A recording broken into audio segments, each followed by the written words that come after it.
Hello everyone, आपका स्वागत है अवधेश मिश्रा नीट चैनल में। आज हम स्टार्ट करेंगे 12th का एक इम्पॉर्टेंट टॉपिक जिसका नाम है केमिकल काइनेटिक्स। शायद आपको दिखाई नहीं दे रहा होगा, इसलिए मैं इसको थोड़ा सा नीचे लिखता हूँ ना।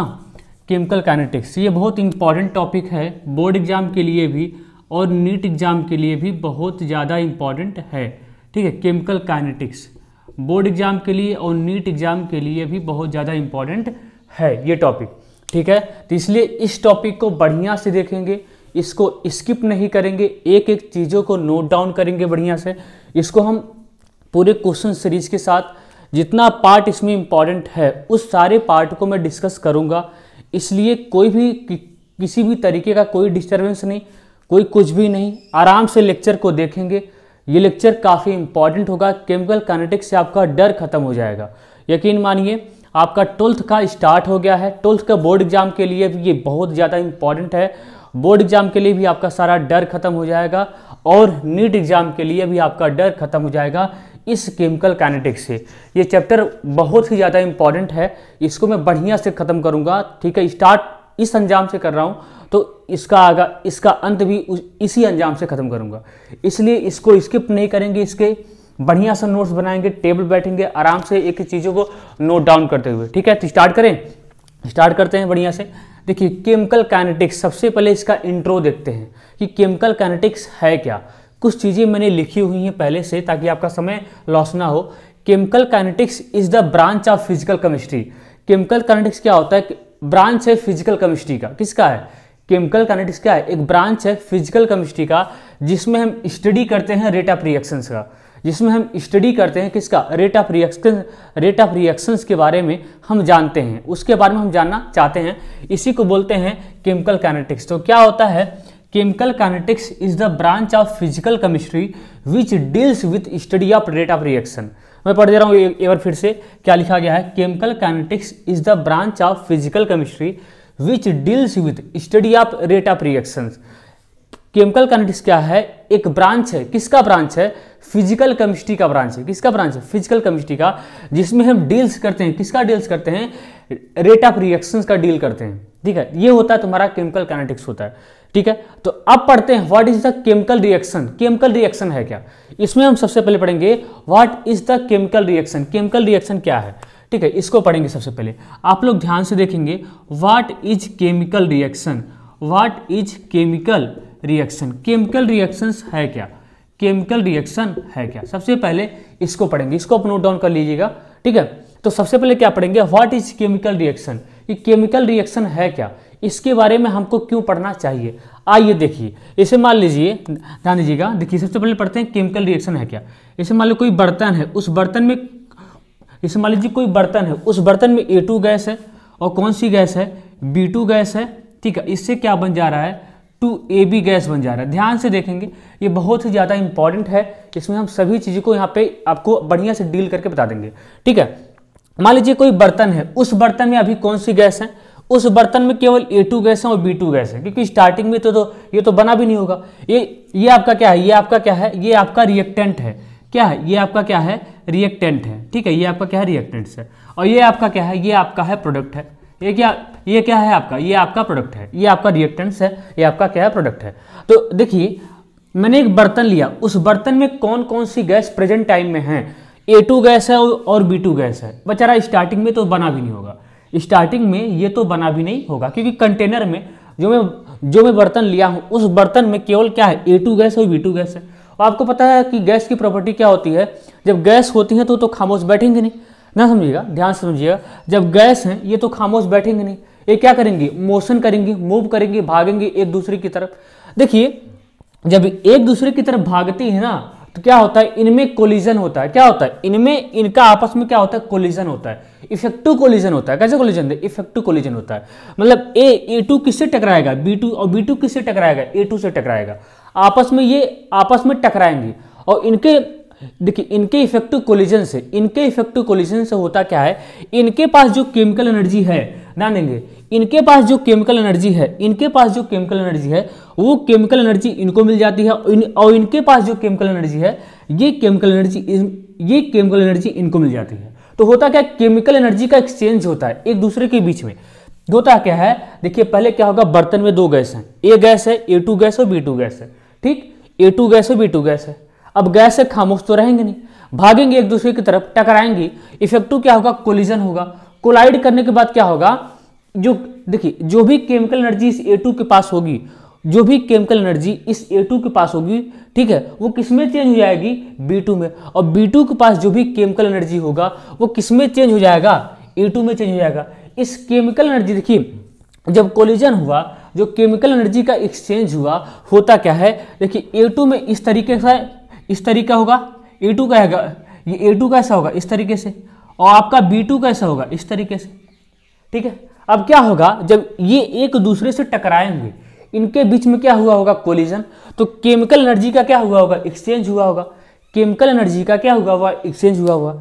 इनकी केमिकल एनर्जी इनको मिल गई होगी, इनकी केमिकल एनर्जी इनको मिल गई होगी, ठीक है। अब देखिए उसी केमिकल एनर्जी की वजह से, उसी केमिकल एनर्जी की वजह से इनके बीच का जो बांड होता है वो टूटने लगता है।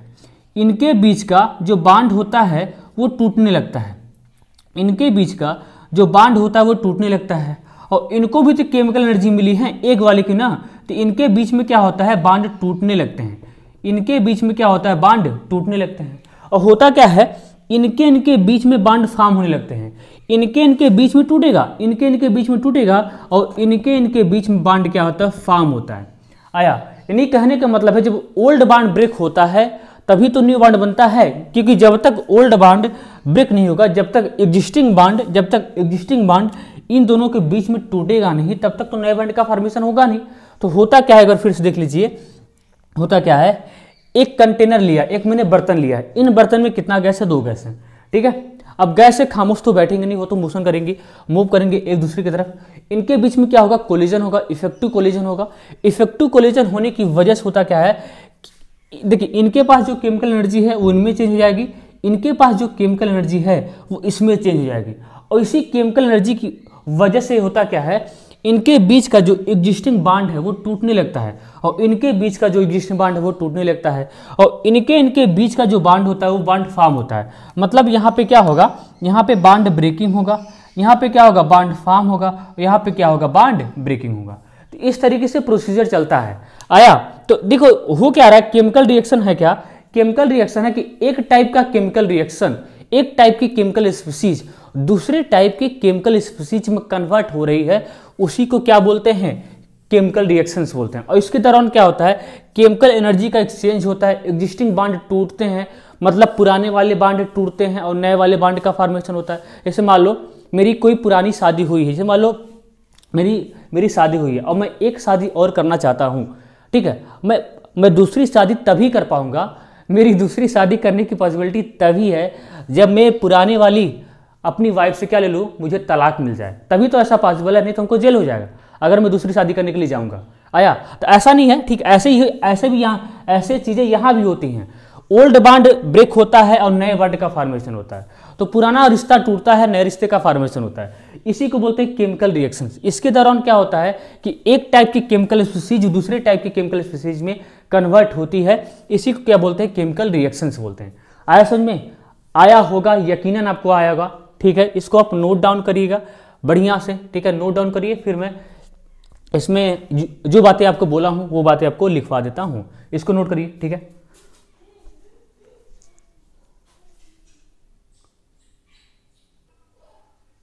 इसको आप देखिए, ठीक है, इस पॉइंट को आप नोट करिएगा। क्या पॉइंट मैंने जो बोला है वही पॉइंट मैंने यहाँ पे लिखा दिया है, जो पॉइंट मैंने आपसे बोला है, डिस्कस किया है, उसी पॉइंट को यहाँ पे मैंने नोट डाउन कर दिया है। एक बार मैं इसको रीड कर दे रहा हूँ ताकि आपको नोट करने में कोई प्रॉब्लम ना हो। Chemical reaction is a process in which, ध्यान सुनिएगा, chemical reaction is process in which one type of chemical species gets converted to another type of chemical species, मतलब एक टाइप की केमिकल स्पीसीज किसी दूसरे टाइप की केमिकल स्पीसीज में convert हो जाती है। आया, वही लिखा गया है, यहाँ पे लिखा है अनदर, लिखा है, क्या लिखा है, अनदर लिखा है, ठीक है, टाइप ऑफ केमिकल स्पीसीज, ठीक है।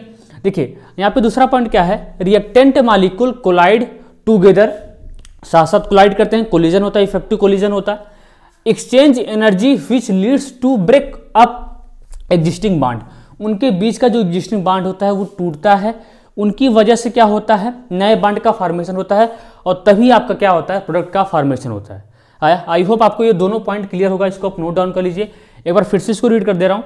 Chemical reaction is process in which one type of chemical species gets converted to another type of chemical species. ठीक है। दूसरा क्या है, reactant molecule collide together and exchange energy which leads to break up existing bond. उनके बीच का क्या होता है, एग्जिस्टिंग बॉन्ड टूटते हैं, मतलब पुराना रिश्ता, अगर हिंदी में कहें कि पुराना रिश्ता टूटता है, पुराना रिश्ता खत्म होता है और नए रिश्ते का फॉर्मेशन होता है। आप भी क्या करते होगे, किसी से अगर दोस्ती करते होगे तो अपनी पुरानी दोस्ती को ब्रेक करना पड़ता होगा और नए रिश्ते का फॉर्मेशन आपको बनाना होगा, नए रिश्ते का संबंध आपको रखना पड़ता होगा। तो यही चीजें यहाँ भी होती हैं, केमिस्ट्री में भी होती हैं। ठीक है, इसी को कहते हैं केमिकल रिएक्शंस कहते हैं। इसको आपने नोट कर लिया होगा, इसको नोट करिए, फिर आगे की चीज आपको समझाते हैं, थोड़ा सा और मैकेनिज्म आपको लेके जाते हैं क्या चीजें होती हैं। ठीक है, नोट डाउन करिए।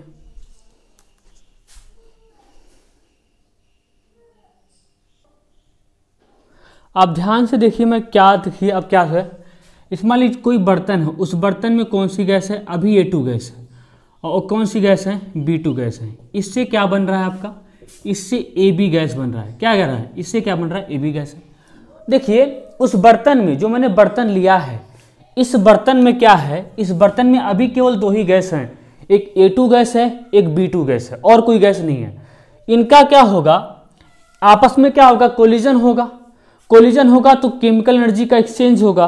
केमिकल एनर्जी का एक्सचेंज होगा तो इनके बीच का जो एग्जिस्टिंग बॉन्ड होगा वो टूटेगा और नए बॉन्ड का फॉर्मेशन होगा, तभी क्या मिल जाएगा, आपको प्रोडक्ट मिल जाएगा।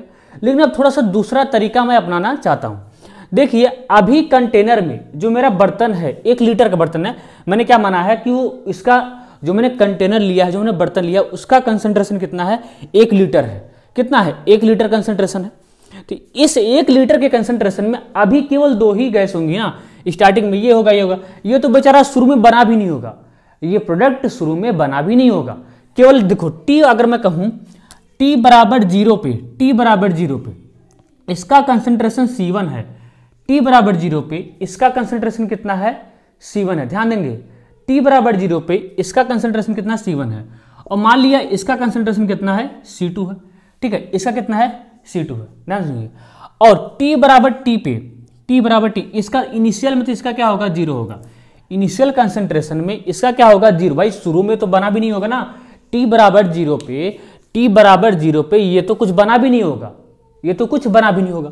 अब देखो मैंने क्या माना है, जब आफ्टर टाइम T सेकंड के बाद, आफ्टर टाइम T सेकंड के बाद इसका जो कंसंट्रेशन वो कितना होगा, वो C1 डैश हो गया, और इसका कंसंट्रेशन कितना हो गया, ये C2 डैश हो गया, और इसका कंसंट्रेशन कितना हो गया, क्योंकि भाई आफ्टर T टाइम सेकंड के बाद ये तो बनेगा ही ना। ये तो केवल शुरू में नहीं बनेगा, लेकिन कुछ टाइम बीत जाएगा, कुछ टाइम एक्सपेंड हो जाएगा, ये बनेगा। मान लीजिए इसका मैंने C3 कंसंट्रेशन माना है।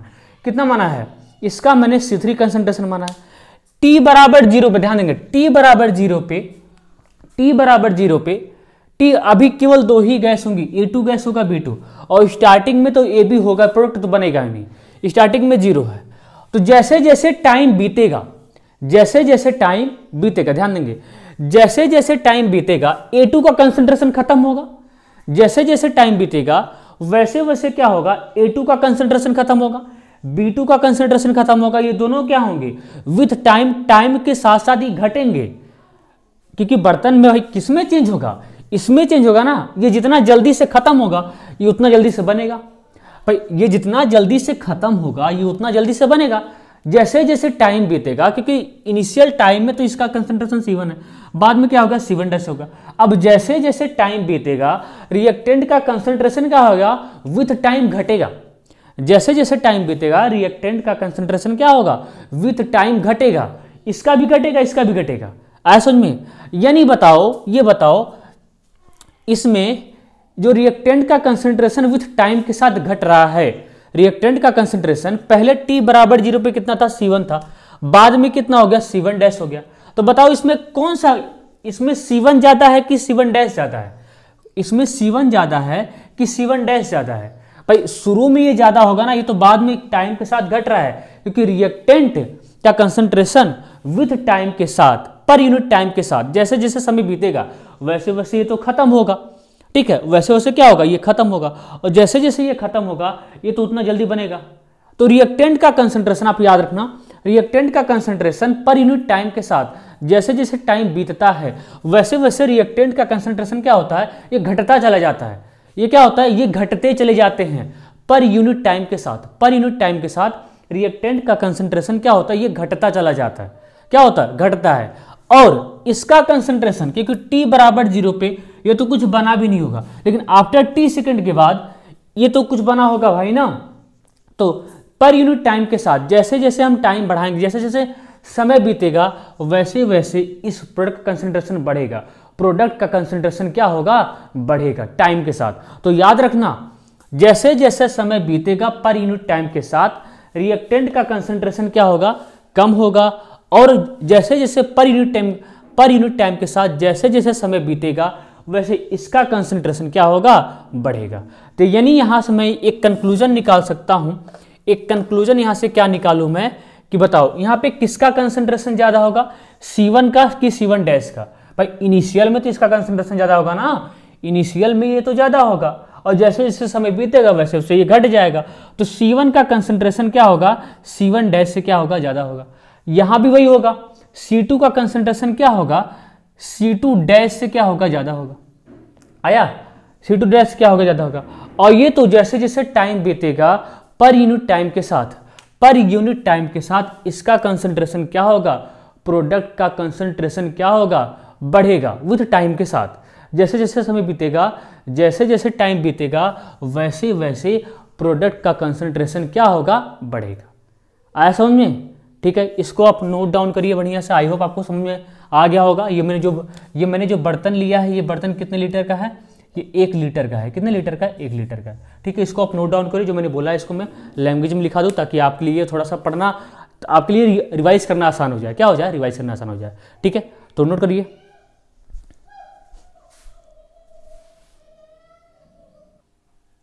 इसको आप नोट डाउन कर लेंगे। जो मैंने बोला है वही लिखाया है आपको।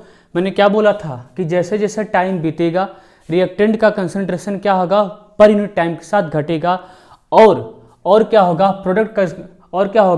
प्रोडक्ट का कंसंट्रेशन पर यूनिट टाइम के साथ क्या होगा, बढ़ेगा। ठीक है, मैंने वही चीज आपसे बोली थी, वही चीज मैंने लिखा दिया। क्या है, क्या as a reaction proceeds concentration of reactants decreases with time और concentration of product increases with time.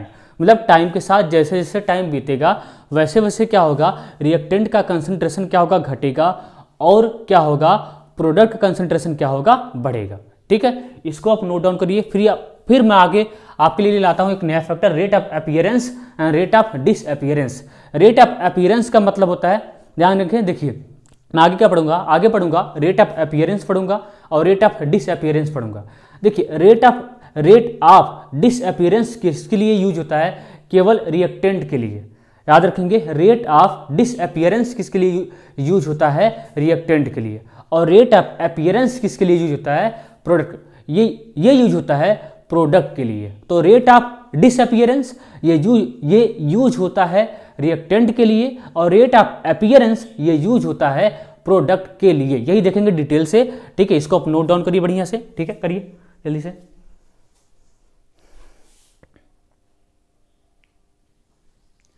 ये आप नई हेडिंग डालेंगे, rate of formation and disappearance. Rate of formation and rate of disappearance. देखिए रेट ऑफ फॉर्मेशन का मतलब होता है, ये किसके लिए यूज होता है, फॉर्मेशन का मतलब होता है अपीयरेंस। इसको आप लिख सकते हो अपीयरेंस, फॉर्मेशंस को ही आप लिख सकते हो अपीयरेंस, और डिसअपीयरेंस मतलब खत्म होना था।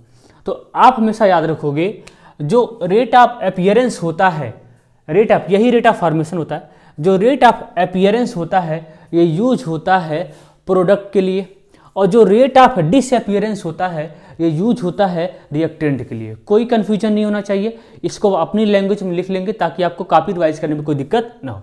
तो रेट ऑफ अपीयरेंस ये यूज होता है किसके लिए, प्रोडक्ट के लिए, और रेट ऑफ डिसअपीयरेंस ये यूज होता है रिएक्टेंट के लिए। एग्जांपल से आपको समझाता हूं। यहाँ पे मैं आपको सिखाऊंगा भी कैसे रेट ऑफ अपीयरेंस समझते हैं और कैसे रेट ऑफ डिसअपीयरेंस समझते हैं। इसमें मैं आपको मास्टर बनाऊंगा, खाली अब मेरी बातों को ध्यान से सुनेंगे।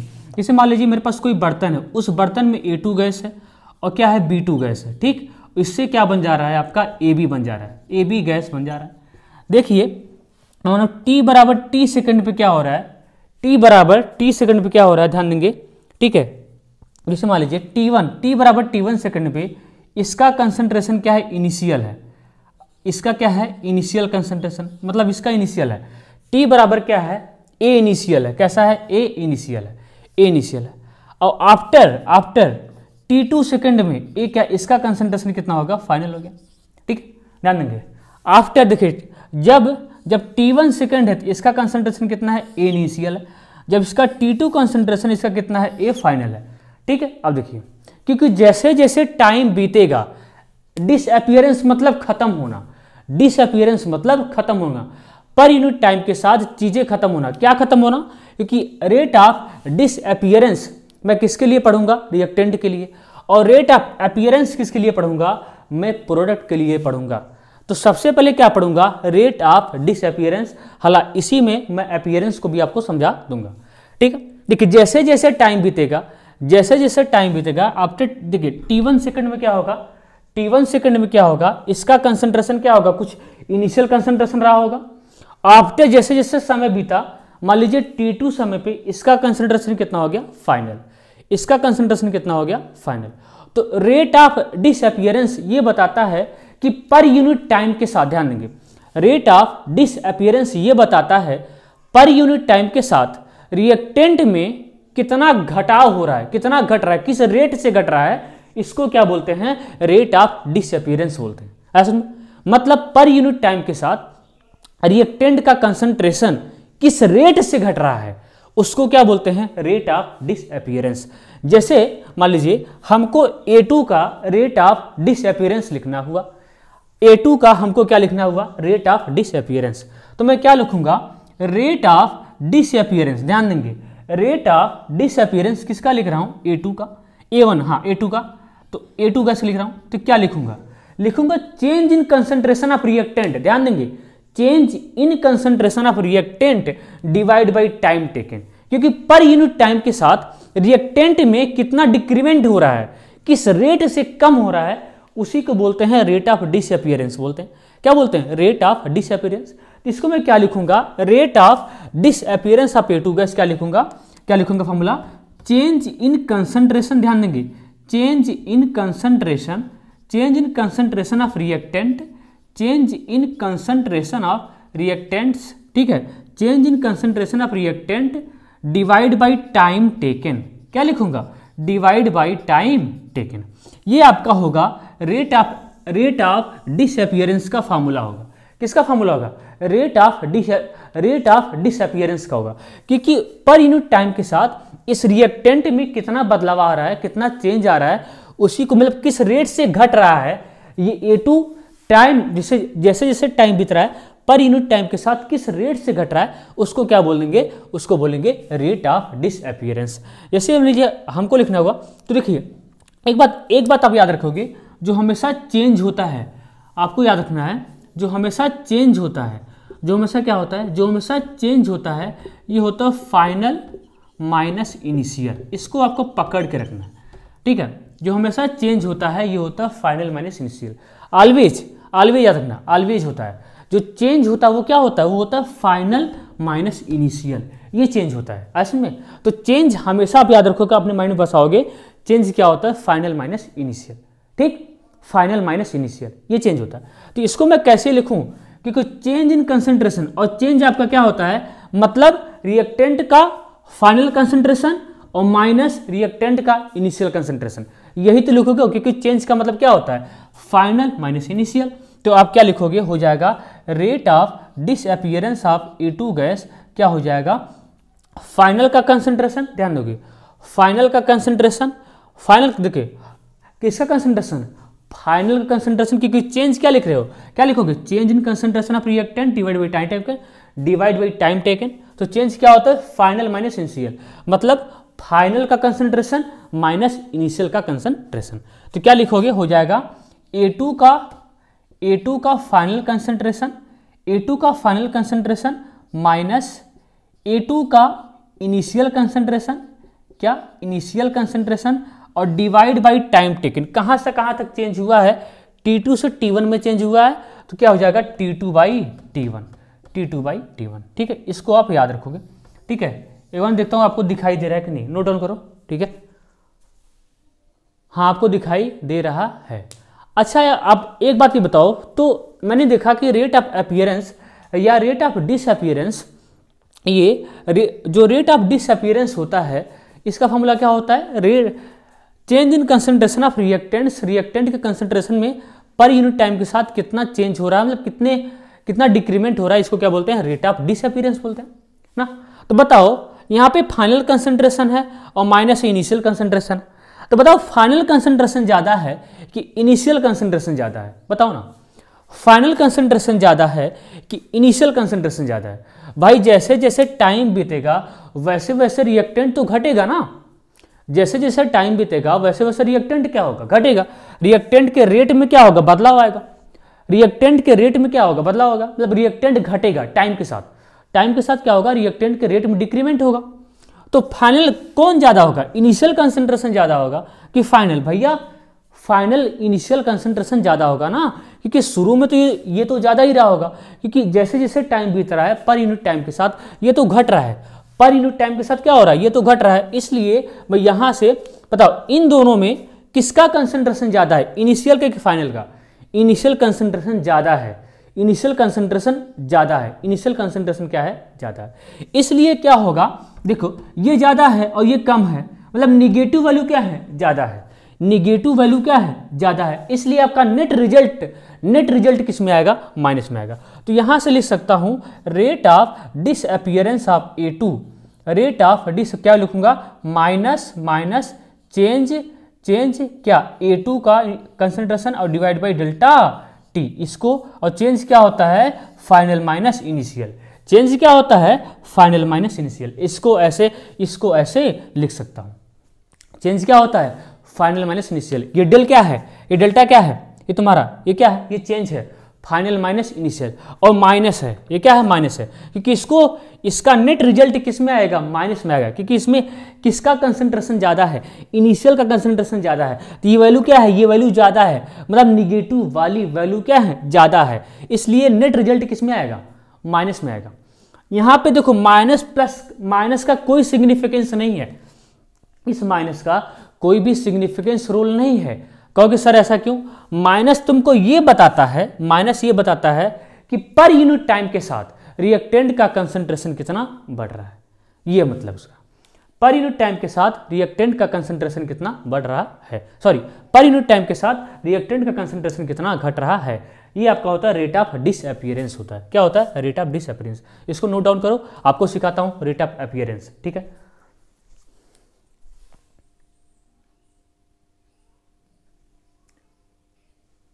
देखिए हम क्या देख रहे थे, कोई बर्तन था, इसमें A2 गैस था और क्या था, B2 गैस था। ठीक है, इससे क्या बना था, 2AB बन गया था। क्या बना था, 2AB। ठीक, मैंने माना था कि T बराबर T1 पे इसका कंसेंट क्या है, A2 का इनिशियल कंसंट्रेशन है, और T बराबर T2 के इसका A2 का फाइनल कंसंट्रेशन है ना।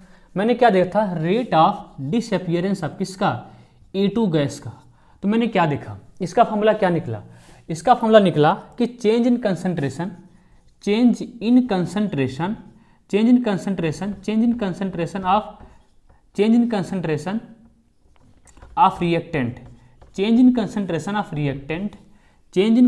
Of reactant divide by time taken. तो मैंने क्या देखा, जो rate of disappearance of A2 है, चेंज हमेशा क्या होता है, फाइनल माइनस इनिशियल। तो A2 का फाइनल कंसंट्रेशन A2 है फाइनल कंसंट्रेशन, और माइनस A2 का ये है इनिशियल कंसंट्रेशन है क्या, और divide by time taken, divide by time taken हो गया T2 माइनस T1। मैंने आपको बताया कि जैसे जैसे समय बीतेगा वैसे वैसे क्या होगा, जैसे जैसे टाइम बीतेगा A2 का कंसंट्रेशन क्या होगा, घटेगा। तो इन दोनों में बड़ी वैल्यू कौन है, बड़ी वैल्यू ये है इनिशियल वाली, इनिशियल वैल्यू क्या है, ज्यादा है, इसलिए ये ज्यादा निगेटिव आएगा।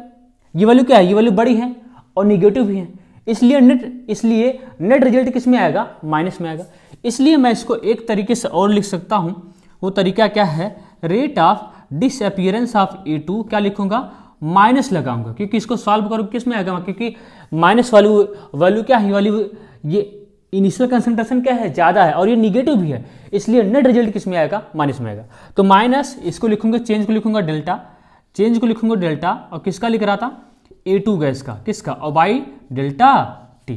इस तरीके से ऐसे इसको लिख सकते हो, इस तरीके से आप इसको लिख सकते हो। तो आया इस तरीके से, ठीक है। माइनस, देखिए माइनस का कोई सिग्निफिकेंस रोल नहीं है, माइनस आपको ये बताता है, माइनस रटना नहीं है, माइनस आपको ये बताता है कि पर यूनिट टाइम के साथ रिएक्टेंट का कंसंट्रेशन कितना घटा है। पर यूनिट टाइम के साथ रिएक्टेंट का, देखो जब कोई चीज घटती है उसका चेंज भी घटता है, जब कोई चीज घटती है तो उसका चेंज भी घटता है, इसको नोट करेंगे, जब कोई चीज घटती है तो उसका चेंज भी घटता है। आप कहोगे सर आप B2 का लिख के दिखाइए, एकदम ऐसे लिखा जाएगा। B2 का भी कैसे लिखोगे आप, ऐसे लिख दोगे, rate of disappearance of B2 gas, rate of disappearance of किसका, B2 गैस।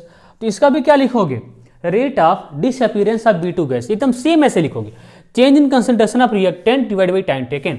बोलो इसका चेंज, और चेंज क्या होता है, फाइनल माइनस इनिशियल। B2 का भी क्या होगा, B2 का भी आफ्टर T2 सेकंड में क्या होगा, कुछ फाइनल कंसंट्रेशन होगा, क्या होगा, कुछ फाइनल कंसंट्रेशन B2 का होगा, ठीक है, और माइनस B2 का क्या, इनिशियल कंसंट्रेशन, और डिवाइड बाई क्या, टाइम टेकन, डिवाइड बाई क्या, टाइम टेकन, ठीक है, डिवाइड बाई टाइम टेकन। अब आप बताओ B2 का भी क्या होगा, इनिशियल कंसंट्रेशन क्या होगा, ज्यादा होगा, क्योंकि B2 भी क्या है, रिएक्टेंट ना भाई, ये भी तो टाइम के साथ घटेगा ना, जैसे जैसे टाइम बीतेगा वैसे भी B2 का कंसंट्रेशन क्या होगा, घटेगा। तो इसको आप कैसे लिख सकते हो, क्योंकि यहाँ पे इनिशियल कंसंट्रेशन ज़्यादा है तो इसकी वैल्यू किस में आ जाएगी, माइनस में, इसलिए लिखोगे rate of disappearance of B2 gas, ठीक है। इसको देखो, इसको मैं लिखूंगा माइनस, क्योंकि नेट रिजल्ट किस में आएगा, माइनस डेल्टा, क्योंकि चेंज है इसलिए क्या हो जाएगा, B2 बाई डेल्टा T। आया समझ में, बार बार कह रहा हूँ, माइनस प्लस का कोई सिग्निफिकेंस रोल नहीं, कोई वैल्यू नहीं है। माइनस ये बताता है कि पर यूनिट टाइम के साथ जैसे जैसे टाइम बीतेगा वैसे वैसे रिएक्टेंट का कंसंट्रेशन घटेगा। याद रखेंगे, किसी का अगर कोई चीज़ वैल्यू घटती है तो उसका चेंज भी घटता है, आया टी होता है। तो माइनस प्लस का यही रोल होता है। तो रेट ऑफ डिसअपीयरेंस मैं आपको सिखाऊंगा भी कैसे लिखा जाता है। फिलहाल इस फार्मूले को आप बेसिक फार्मूला इसको नोट डाउन करेंगे। इसमें मैं क्वेश्चन तो आपको बहुत सारा करवाऊंगा। पहले आप बेसिक थ्योरी को समझ जाओ, फिर क्वेश्चन तो आप आसानी से खेल जाओगे। मैं सच बता रहा हूँ, क्वेश्चन में कोई दम नहीं होते इनके, बस खाली पहले आप बेसिक प्रिंसिपल को सीख जाओ। बेसिक प्रिंसिपल को आप सीख जाओ, क्वेश्चन बहुत ही निहायत ही आसान होते हैं। इसके क्या होते हैं, क्वेश्चन क्या होते हैं इसके निहायत ही आसान होते हैं। आया, बेसिक प्रिंसिपल को सीखना जरूरी है, ठीक है। आई होप आपको समझ में आया होगा, ठीक है। रेट ऑफ डिसअपीयरेंस, इसके बाद पढ़ेंगे रेट ऑफ अपीयरेंस पढ़ेंगे। इसको आप नोट डाउन करिए, ठीक है।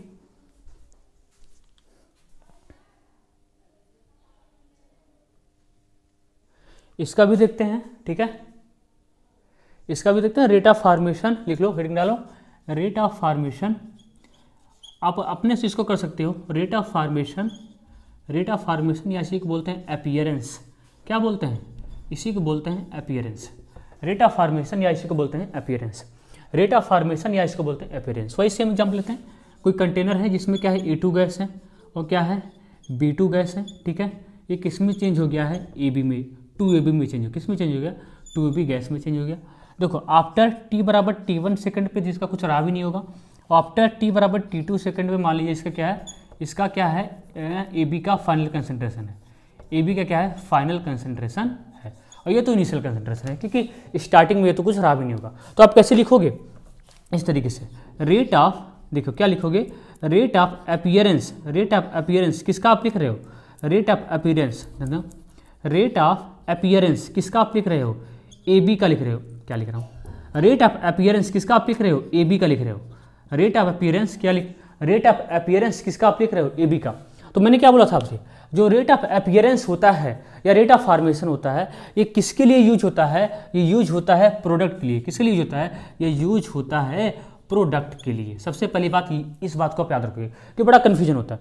तो रेट ऑफ डिसअपीयरेंस वो यूज होता है रिएक्टेंट के लिए, और रेट ऑफ अपीयरेंस किसके लिए यूज होता है, ये यूज होता है प्रोडक्ट के लिए यूज होता है। सबसे पहली बात इसको आप पकड़ के रखोगे। आया समझ में? अब देखो इसका भी क्या होगा, टाइम के साथ यहाँ पे क्या होगा, टाइम के साथ जैसे जैसे पर यूनिट टाइम बीतेगा वैसे वैसे प्रोडक्ट कंसंट्रेशन क्या होगा, बढ़ेगा। और याद रखेंगे जब कोई चीज़ बढ़ती है तो उसका चेंज भी बढ़ता है, जब कोई चीज़ बढ़ती है तो उसका चेंज बढ़ता है, जब कोई चीज़ घटती है तो उसका चेंज भी क्या होता है, घटता है। ये छोटी छोटी बातों को याद रखेंगे।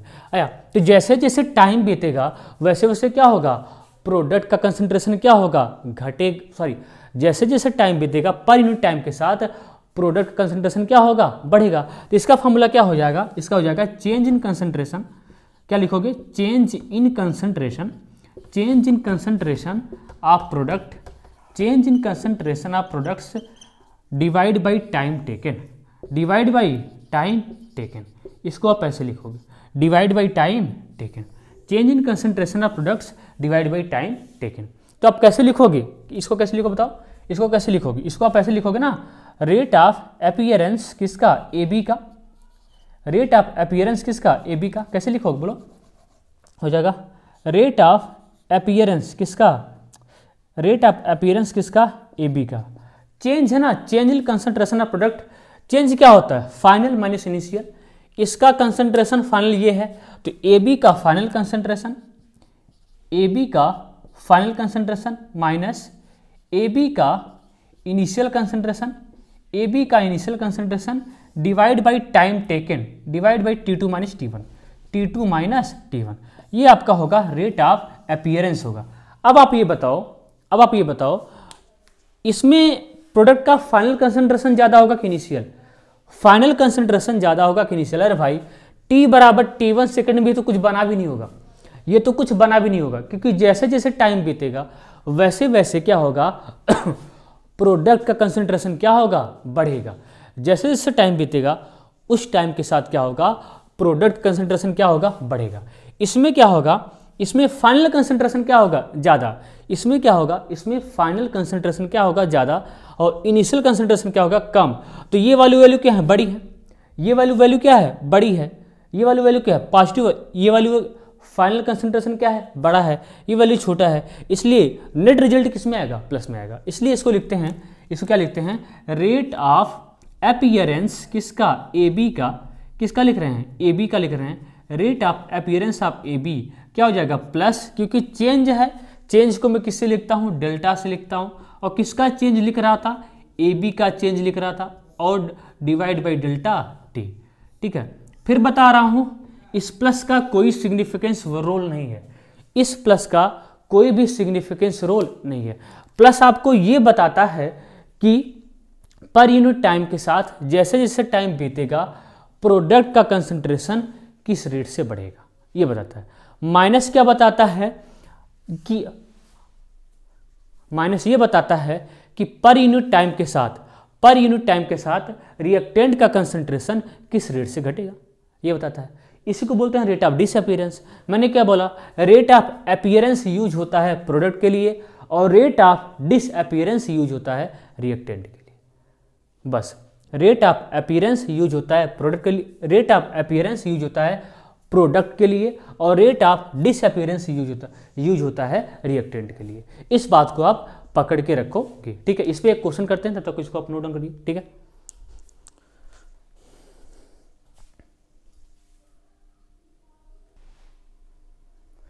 इस क्वेश्चन को आप करिए, एक बार अपने ट्राई करिए। देखिए ये इसमें मान लीजिए कोई बर्तन है, इस बर्तन में जो ए का कंसंट्रेशन कितना, 1 लीटर है, 1 लीटर है। ठीक है, 1 लीटर है, ध्यान देंगे।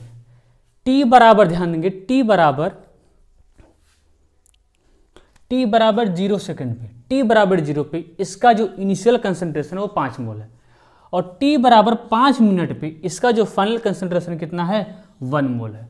मतलब पर यूनिट टाइम के साथ इसका जो कंसंट्रेशन हो रहा है घट रहा है, पर यूनिट टाइम के साथ इसका कंसंट्रेशन क्या हो रहा है, वो घट रहा है। आपसे क्या पूछा है, कैलकुलेट रेट ऑफ डिसअपीयरेंस, और क्या पूछा है, रेट ऑफ अपीयरेंस पूछा है। ठीक, कैलकुलेट रेट ऑफ डिसअपीयरेंस पूछा है और कैलकुलेट रेट ऑफ अपीयरेंस पूछा है। तो आइए लिखिए, तो पहले लेते हैं, देखिए पहले क्या सोचते हैं, रेट ऑफ डिसअपीयरेंस फाइंड करते हैं। क्या हो जाएगा, रेट ऑफ डिसअपीयरेंस किसका लिख रहे हो, ए का लिख रहे हो, किसका लिख रहे हो, ए गैस का। तो क्या होता है, और ये जो डिसअपियरेंस है ये किसके लिए यूज होता है, ये रिएक्टेंट के लिए यूज होता है। किसके लिए यूज होता है, ये रिएक्टेंट के लिए यूज होता है। मैंने क्या बताया था formula, change in concentration of reactant divide by time taken. अब बताओ इस जो ए का कंसंट्रेशन है, इनिशियल कंसंट्रेशन तो ये है और फाइनल कंसंट्रेशन ये है, तो क्या लिखोगे, लिखोगे ए का फाइनल कंसंट्रेशन माइनस ए का initial concentration divide by time taken, divide by time taken. अब बताओ ए का फाइनल कंसंट्रेशन कितना है 1 मोल, ठीक, और माइनस ए का इनिशियल कंसंट्रेशन कितना 5 mole, divide by time taken T2 minus T1 final minus initial 5 minus 0। बताओ ये कितना आ जाएगा, ये आपका आ जाएगा -4/5। क्या आएगा, 4/5 आ जाएगा। क्या आएगा, मोल पर लीटर पर मिनट आएगा। क्या आएगा, इसका जो यूनिट होता है मोल पर लीटर पर मिनट होता है, मोल पर लीटर पर मिनट होता है। देखिए कंसंट्रेशन का, क्योंकि कंसंट्रेशन है ना किसका, देखो कंसंट्रेशन क्या होता है, कंसंट्रेशन क्या होता है बोलो, इसका यूनिट कैसे आप फाइंड करोगे, इसका यूनिट कैसे आप फाइंड करोगे, कंसंट्रेशन क्या होता है, मोल पर लीटर। कंसंट्रेशन क्या होता है, मोल पर लीटर होता है ना, मोल पर लीटर। तो क्या लिखोगे, इसका यूनिट क्या हो जाएगा, और नीचे क्या है, टाइम भी है, नीचे क्या है, टाइम भी है, नीचे क्या है, टाइम भी है। तो क्या लिखोगे, मोल, क्योंकि नीचे लीटर है इसलिए पर लीटर लिखोगे, मोल पर लीटर, और टी भी नीचे है इसलिए लिखोगे पर मिनट लिखोगे। अगर सेकंड होता तो पर सेकंड होता, ठीक है। तो क्या लिखोगे, मोल पर लीटर पर मिनट, ये इसका क्या होता है, यूनिट होता है, मोल पर लीटर पर मिनट। ये आपका क्या निकला है, रेट ऑफ डिसअपीयरेंस अब किसका निकला है, ए का निकला है। ये माइनस क्या बता रहा है कि जैसे जैसे टाइम बीत रहा है पर यूनिट टाइम के साथ रिएक्टेंट का कंसंट्रेशन कितना घट रहा है, रिएक्टेंट का कंसंट्रेशन कितना घट रहा है, उसी को ये माइनस बता रहा है। इस माइनस का कोई भी सिग्निफिकेंस रोल नहीं है, ऐसा। अब क्या मैं निकालूं, ठीक है, इसको आप नोट करिए, ठीक है, ठीक है। देखिए इसको मिटाता हूं, इसको मैं इरेज करता हूं। मैं यहाँ पे क्या निकालूंगा, मैं आपको एक चीज यहाँ पे सिखाऊंगा, उसको आप ध्यान से देखेंगे, ठीक है। अब देखो यहाँ पे मैं क्या निकालूंगा, दूसरा, ये तो पहला निकला, ये पहला निकला रेट ऑफ। अब मैं दूसरा निकालता हूं, रेट ऑफ क्या निकालूंगा, अपीयरेंस निकालूंगा। और रेट ऑफ अपीयरेंस किसके लिए यूज होता है, प्रोडक्ट के लिए यूज होता है। तो लिखो रेट ऑफ अपीयरेंस किसका लिख रहे हो, बी का, बी गैस का लिख रहे हो, बी गैस का, ठीक। क्या लिखोगे, अपीयरेंस किसके लिए यूज होता है, प्रोडक्ट के लिए। तो change in concentration of product divide by time taken. तो देखिए मान लिया बी का क्या है, चेंज है ना, कुछ फाइनल कंसंट्रेशन रहा होगा, और बी का कुछ इनिशियल कंसंट्रेशन रहा होगा, और डिवाइड बाई टाइम टेकन, ठीक, डिवाइड बाई टाइम टेकन। तो बी का फाइनल कंसंट्रेशन हमको पता ही नहीं है, बी का फाइनल कंसंट्रेशन हमको पता है क्या, नहीं पता है। हमको बी का इनिशियल कंसंट्रेशन पता है, अब हमको फाइनल कंसंट्रेशन पता करना होगा। आपको किस तरह, अब ये कैसे पता करें, ये तो मुश्किल है, ये तो मुश्किल है। अब कैसे पता करेंगे, अब बैलेंसिंग रिएक्शन से पता करेंगे। कैसे पता करेंगे, बैलेंसिंग रिएक्शन से। आओ पता करते हैं। देखो इसके एक मोल से कितना मोल बन रहा है, 2 मोल। एक भाई बी का फाइनल कंसंट्रेशन थोड़ी दिया है, कहाँ दिया, कहीं दिया है, नहीं दिया। ध्यान दो, एक मोल से कितना बन रहा है, ये 2 मोल, ये बन रहा है 2 मोल। जब ए का 1 मोल खर्च हो रहा है तो इसका कितना मोल बन रहा है, 2 मोल। देखो इसका जो डिक्रीमेंट हो रहा है कितना, 5, देखिए 5 मोल से कितना मोल हो गया, 1 मोल हो गया। 5 मोल से कितना हो गया, 1 मोल, यानी कितना मोल घटा है, 4 मोल घट गया है ना। कितना घटा है, 4 मोल घटा है। ये 1 से कितना बन रहा है, 2, ये 1 से 2 बन रहा है, 1 का डबल हो रहा है, तो ये भी तो डबल होगा, ये भी क्या होगा, डबल हो जाएगा। इसलिए क्या हो जाएगा, 4 दूनी 8 मोल हो जाएगा। क्या हो जाएगा, 8 मोल हो जाएगा। तो बी का कंसंट्रेशन कितना हो जाएगा, फाइनल 8 मोल, क्योंकि ये 1 से 2 बन रहा है, ये कितना घट रहा है, 4 मोल। जब ये 4 घट रहा है, तो जब ये 1 से 2 बन रहा है, तो ये भी कितना बन जाएगा, 4 से 2 बनेगा। क्या बनेगा, 4 का डबल हो जाएगा। क्या हो जाएगा, 4 का डबल, 4 दूनी कितना हो जाएगा, 8। अब मिल गया बी का फाइनल कंसंट्रेशन मिल गया, तो हो जाएगा रेट ऑफ अपीयरेंस किसका, बी का, क्या हो जाएगा, 8 मोल माइनस उसका 0, और डिवाइड बाई टाइम टेकन, वही टाइम है 5 माइनस 0, 5 क्या हो जाएगा आपका, और ये प्लस में आएगा क्योंकि यहाँ पे फाइनल कंसंट्रेशन ज्यादा होता है इनिशियल से। तो क्या हो जाएगा, प्लस हो जाएगा 8/5, यही सेम यूनिट होगा मोल पर लीटर, मोल पर लीटर पर मिनट, मोल पर लीटर पर मिनट। ये आपका क्या है, रेट ऑफ अपीयरेंस है। एक बात याद रखो, देखो सेम टाइम इंटरवल में हो गया, आ गया समझ में, आ गया होगा। सेम टाइम इंटरवल में ध्यान दो, सेम टाइम इंटरवल में, सेम टाइम इंटरवल में, सेम रिएक्शंस में, सेम केमिकल रिएक्शन में, ध्यान दो मैं क्या बोल रहा हूं, सेम केमिकल रिएक्शन में, सेम टाइम इंटरवल में, सेम केमिकल रिएक्शन में और सेम टाइम इंटरवल में रेट ऑफ अपीयरेंस और रेट ऑफ डिसअपीयरेंस दोनों अलग अलग आ रहे हैं। दोनों क्या आ रहे हैं, अलग अलग आ रहे हैं।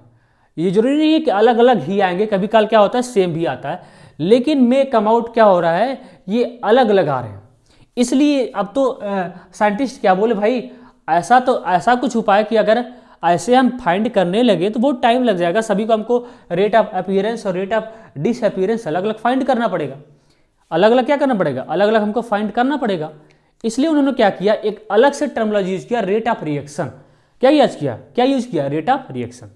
तो याद रखना, किसी भी इसको याद रखना है, सेम केमिकल रिएक्शन में, सेम टाइम इंटरवल में देखो रेट ऑफ अपीयरेंस और रेट ऑफ डिसअपीयरेंस दोनों अलग अलग आ रहे हैं। क्या आ रहे हैं, दोनों अलग अलग आ रहे हैं, इसको याद रखना है। जो कि इसलिए साइंटिस्ट क्या फाइंड करते हैं, रेट ऑफ रिएक्शन। साइंटिस्ट ने ये उपाय किया, उन्होंने बताया कि अगर मैं किसी चाहे रिएक्टेंट का रेट ऑफ रिएक्शन निकाल लूं, वही सबका रेट ऑफ रिएक्शन हो जाएगा, वही रिएक्टेंट का भी हो जाएगा,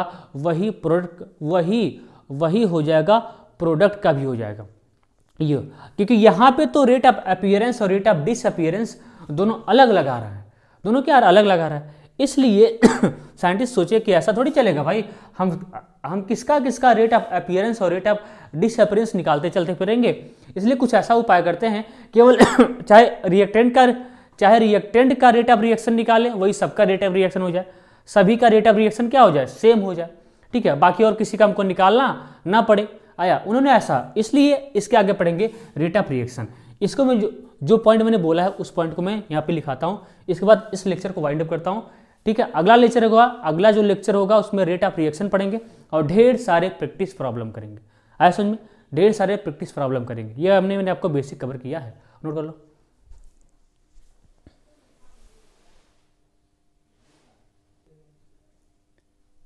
देखिए यही चीज़ मैंने लिखवा दी है, इसको आप अपने लैंग्वेज में, जिस हिंदी में जिस लैंग्वेज में आप लिखना चाहो उसमें आप लिख सकते हो, क्योंकि काफ़ी आपको रिवाइज करनी है। क्या लिखा है, for a given reaction in given time interval rate of appearance and rate of disappearance may come out to be different. ठीक है, एक बार फिर से पढ़ दे रहा हूँ, क्या लिखा हूँ, for a given reaction in given time interval rate of appearance and rate of disappearance may come out to be different. ठीक है, मतलब गिवन टाइम इंटरवल में सेम रिएक्शन के लिए गिवन टाइम इंटरवल में, सेम टाइम इंटरवल में क्या होता है, रेट ऑफ अपीयरेंस और रेट ऑफ डिसअपीयरेंस क्या होते हैं, अलग अलग होते हैं। इसके बाद कल पढ़ेंगे रेट ऑफ रिएक्शन और ढेर सारे क्वेश्चन, ढेर सारे प्रैक्टिस प्रॉब्लम करेंगे। कल केवल प्रॉब्लम थोड़ा सा मुश्किल से पढ़ेंगे, 10 मिनट लगेगा पढ़ने में। क्या पढ़ेंगे, रेट ऑफ रिएक्शन, उसके बाद ढेर सारा प्रैक्टिस प्रॉब्लम करेंगे। इस पर जितना बनेगा सबके सब प्रॉब्लम कर जाऊंगा, यकीन मानो बढ़िया से इसको खत्म करूंगा केमिकल काइनेटिक्स को। आज के लिए इतना ही, ठीक है, आज के लिए इतना ही। इसको अच्छे से नोट डाउन करिएगा और अगर कुछ भी डाउट होता है तो कमेंट बॉक्स में कमेंट करके आप हमको बता सकते हैं, ठीक है। तब तक के लिए पढ़ाई करते रहो, ऑल द वेरी बेस्ट, ठीक है।